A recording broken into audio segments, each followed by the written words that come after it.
I'm Craig Brooks from Coffee Depot in Cortland, New York, and we have been retailing coffee for 27 years and wholesaling for a few, and we're super excited to be at CoffeeFest. And you are? I'm Kory. I'm the lead roaster for Coffee You're going to have Depot. to just really talk in. I'm actually very, this is usually how we talk anyway. I'm Kory Nauseef. I'm the lead roaster for Coffee Depot. I've been with the company 12 years. This is comfortable. I like this. I've been roasting for 4, and this is my first time at CoffeeFest, and I'm stoked to be here. That was comfortable. Resetting. Yes, no, that was great. All right.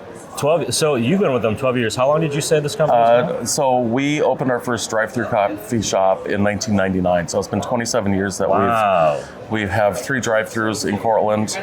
We started roasting about 18 years ago, and we've really emphasized the wholesale element over just the last couple of years. Okay. Yeah.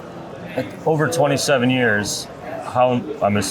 Did you start this company? Yes. My wife and I did. Okay. Yeah. You look too young to have started a company that long. I appreciate that. Thank you. I don't feel that young, especially in this moment. The world has changed a little bit. It has. Since then. It has. Here at CoffeeFest now in 2026, how do you feel your business has changed since the beginning? I think that obviously every year it feels like we have to work a little harder to make the same money, sort of. I think that one thing that hasn't changed is we just have always had a really strong emphasis on customer service.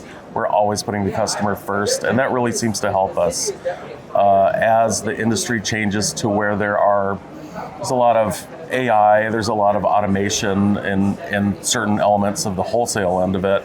Having a human touch, I think, is really important to us. Everything's gotten, the space has gotten a lot more crowded. There's certainly a lot more independent coffee shops now, I feel like, than there ever were. And there's also a lot of big corporate coffee, especially in the drive-through area. You'll have to educate me a little bit.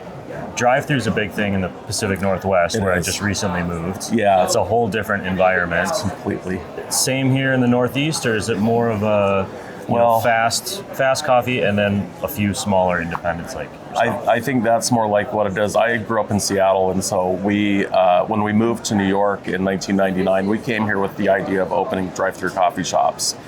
There were not anywhere near us in central upstate New York, and there's still not that many. There's a lot more corporate drive-through coffee shops, but there's a few independent drive-throughs near us now. So I think Seattle is definitely far ahead of the curve as far as that goes. How has your customer changed?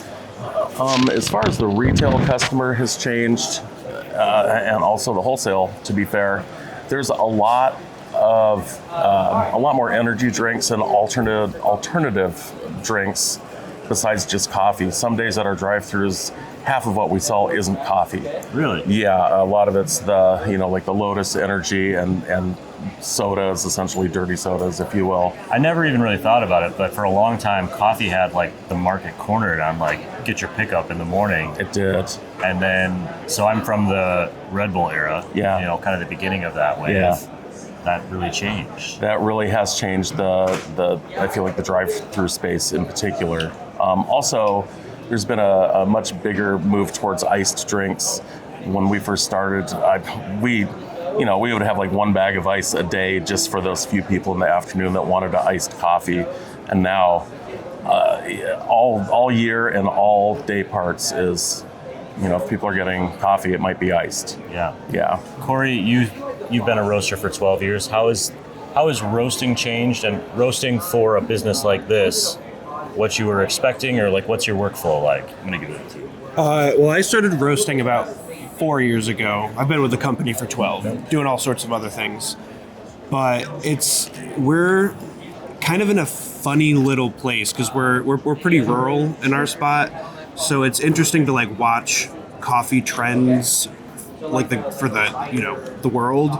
And we always lag a little behind that. I think, we're... I grew up in the Midwest. I get that. Yeah, so... if it hits the local Kohl's, I know it already happened. Yeah, so, paying attention to where coffee trends are going, and you're, trending towards lighter roasts a lot of time, Like, I personally try to, my emphasis has been on how can I keep our customers happy while trying to acquire new customers, like keeping up with trends without like changing things so fast that, you know, the people who have been with us for 27 years start to get freaked out. Sure, they like it the way they like it. Yeah, exactly. So, you know, I have been fortunate that I've been able to start developing new roasts or like new blends for our company, just keeping us current and, you know, ever changing while focusing on consistency and quality. I want to ask a little bit. So we're sponsored by Roastar, obviously. Thank you, local Roastar, for inviting us to this event. Love them. Inviting me, not them. They made these bags, I believe. They did. I love the gradients. It's a classy bag. I'll just say it's classy. Thank you. I like that. What is this design in the background? In my mind, I know what I think it is, but I'm asking you. So it's our Coffee Depot logo. So it's basically, you know, the CD. There's a gear and cog around that. Mm-hmm. The gear and cog is sort of a throwback to our retail bags, which were very steampunk, or still are steampunk. We rolled out this version of our coffee strictly to represent our wholesale end of things. We still have the retail bags, which are very recognizable in our really small retail market. But if you get outside of, you know, 25 miles from our roastery, no one really knows who Coffee Mania is, our other company. So we're kind of wanting to do a more widely acceptable bag, I guess. I love that iridescentness of that bag. So the other company, in your head, do you have to split them in two, or is it all goes into the same manila folder? Well, you know, yes, it's challenging because I'm trying to differentiate the two, and you know, having done this for so long, it's always Coffee Mania, which is really Coffee Depot. So we originally opened to the second. The wholesale company, it was like for tax reasons, because we were getting like a property tax abatement for our new roasteries, but they had to be a different company. And we're like, all right, we'll just call it Coffee Depot. And it's kind of stuck around with us a little bit, and I like it. And we're in a train station, so it's like it's a depot. Makes sense. Yeah. When you're out in the world, you're here at CoffeeFest now, you're driving home tomorrow morning, you got to get a cup of coffee. Yeah. You stop at a coffee shop or a drive-thru. What are you going to order? It depends on the day part. First thing, I just have to have regular drip coffee.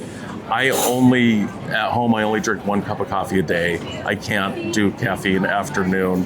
At a show like this, I'm going to probably drink coffee all day, and I'm not going to sleep. But yeah, my gateway coffee before I got into the industry was a mocha. That's what got me into it. I was like, oh, that's pretty good. And now I've just gone to, you know, regular drip. I like a natural coffee. I'm a big fan of our Ethiopian, you know, naturals. So, how about you, Kory?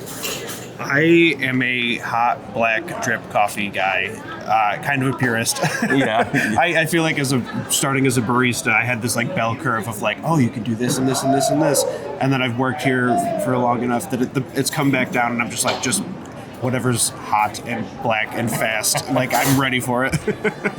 Fair. I think the nice thing about coffee is it can meet you wherever you are. Yeah. As we can see at a festival like this, there's something for everyone. Yeah. Craig, Kory, thank you so much for joining Coffee. Thank you so much. I appreciate it. Appreciate you guys. All right. I'm excited. B-roll, but I don't really know what I'm doing.